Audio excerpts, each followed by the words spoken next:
Leadership is not about temperament, but about character. Leaders are not born, they're made because they have practiced character.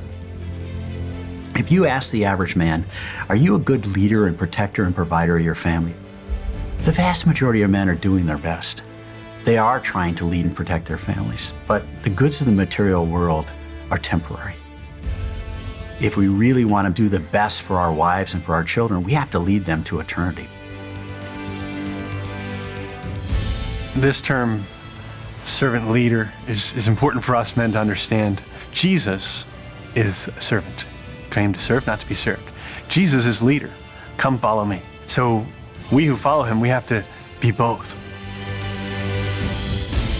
If we are just leader, we're susceptible to pride. If we're just servant, we also can be susceptible to mediocrity. I must hold them both. Often we hide behind this false notion of humility. It becomes a certain spinelessness. To be a pushover, to abdicate the public sphere. Service is strong. It is meekness and zeal combined together, that you serve a cause that's higher than yourself. We are all called to be leaders, to really achieve greatness in whatever sphere that you are called to.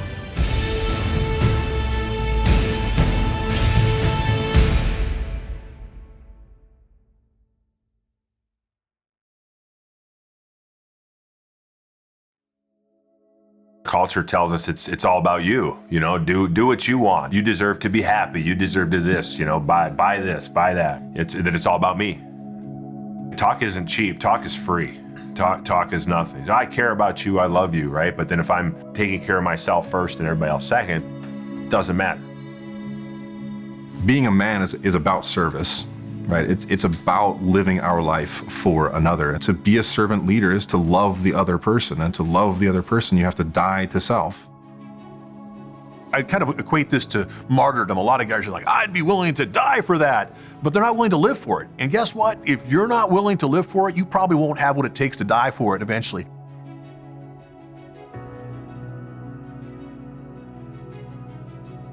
So as fathers, I think you can have two extremes. You can have the extreme of, I just bark orders and expect you to follow. Or this idea of, I'm just not connected. I just kind of go through the motions. And that idea of servant leadership looks at the virtue, the middle ground of saying, what do I need to do to help my children excel, to know Christ, but also how do I shape them as a human being? And so it's really looking to say, what do I need to do to serve, and then doing it.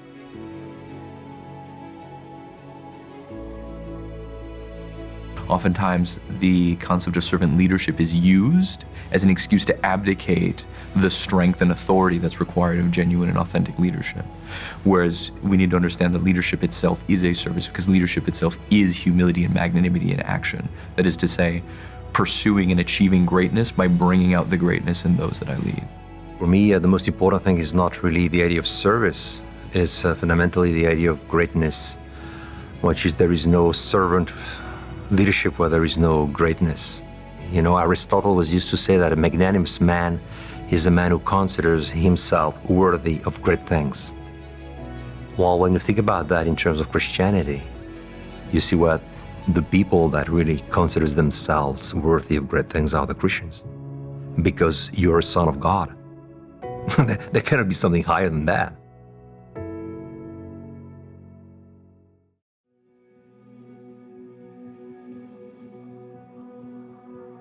So I left home in 1977, got on a plane for the first time, went to Colorado Springs, then I entered the Air Force Academy. Lucky enough to go to pilot training, and so that was really the beginning of my career. Got to fly fighters for 30 years. I got to fly the A-10, the F-117, the F-16. I got to command at the squadron level, got to deploy to Saudi Arabia with 300 people. I commanded overseas about 10,000 people. So you go from someone who is just, you know, very much focused on the machine and maybe your pilot brothers, you know, those who operate machines with you, to the broader organization. It's the most rewarding part of your career is when you see people thrive. Servant leadership in the military, I mean, you can use your authority to lead, or you can use your leadership ability to get people to follow you. You have to smell like the sheep You have to spend time with them. I wouldn't ask anybody to do anything that I wouldn't do myself. If I say, hey, you have to go to church every Sunday, son, then I ought to be the one who does it first. You got to talk the talk and walk the walk. I can remember at Aviano one time we had this wicked storm that came through, and it knocked down trees all over the place. It didn't do a thing the next day, didn't do any flying at all, because we had to clean the place up. And so I picked up a chainsaw and, so it's, doing that kind of stuff and throwing wood in the back of trucks and cleaning things up and doing those kind of things. So it's willingness to do those unpleasant tasks, to sweat and bleed and suffer with others. St. Francis of Assisi gave up everything to be among the common people, to beg, basically gave his life, a very comfortable life, up to serve Christ. Mother Teresa of Calcutta, she would go out in the streets of Calcutta, find people that were in gutters with maggots and stuff in their wounds, and hug them and clean them. Padre Pio, one of my favorites, would stay for hours hearing confessions and doing everything to bring people to God. Christ died on the cross, and I think that's the ultimate example of servant leadership. I think God made us all capable to do things that we never in a million years thought that we were going to do. And in fact, there's that saying, let go and let God. I think that applies a lot to leadership. Have the courage to get in that situation, step into the breach. Leadership implies that you're bringing people with you. Sometimes you can lead from the front, sometimes you can lead by example, sometimes you just have to slam dunk and say, we're going to do it this way. As long as you respect the other, those who are coming with you, people over the long term will follow you, even if you have to do things that are unpleasant for them over the short term.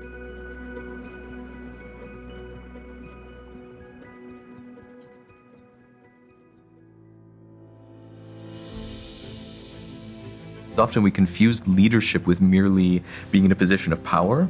These are the leaders because they have power, or these are leaders because they have influence. This isn't true leadership necessarily. Leadership is the virtues specifically of magnanimity and humility. Magnanimity is the habit of striving for greatness. It's the recognition that you are made worthy to accomplish great things. And humility is the habit of living in the truth, which means the truth about myself and the truth about others. That is to say, self-knowledge, which can then flow through my skills, my talents, my gifts, and my virtues into service of the others. First, you need magnanimity to say, I am not just a sinner, I am a son of God. And I want to live out my divine sonship. And I want to help people discover this divine sonship in their lives. We love the word service, but we don't understand what greatness is about. We become small. Small in our breathing, of thinking, of doing things. And we have to rediscover the virtue of magnanimity.